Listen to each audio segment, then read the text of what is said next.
To the left, you can find the item category that allows you to group the assets of the general catalog in a structured tree. Indeed, each category can be divided into subcategories to organize the contents in a way that is as consistent as possible with your workflow.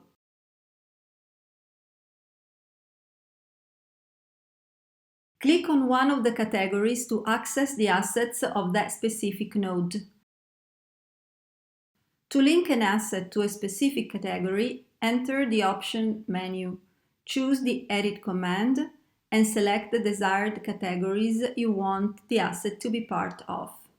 You can select more than one category because a single asset can be part of several categories at the same time. The system will establish a logical connection. There will be no physical movement of the asset. Select Save and then Publish.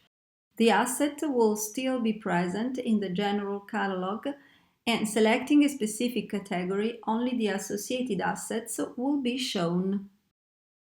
Only the super users, a specific group of users, can edit the tree structure, adding or deleting categories.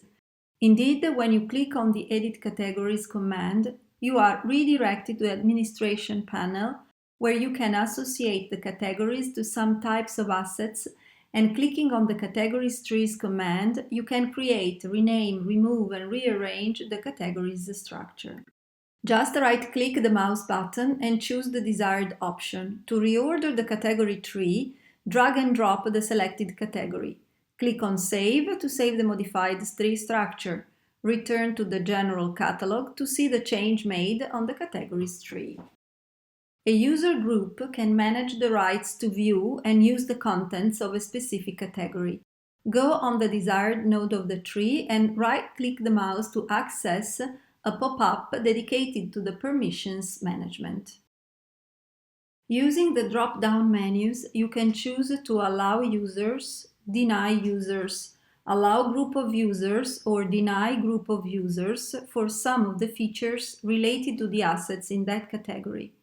These functions' rights are View, Download Assets Metadata, Download Original File, Download Proxy, Download Proxy with Watermark, Share via Link, Export with file conversion in a different format, Edit and Soft Delete and Recovery of Assets.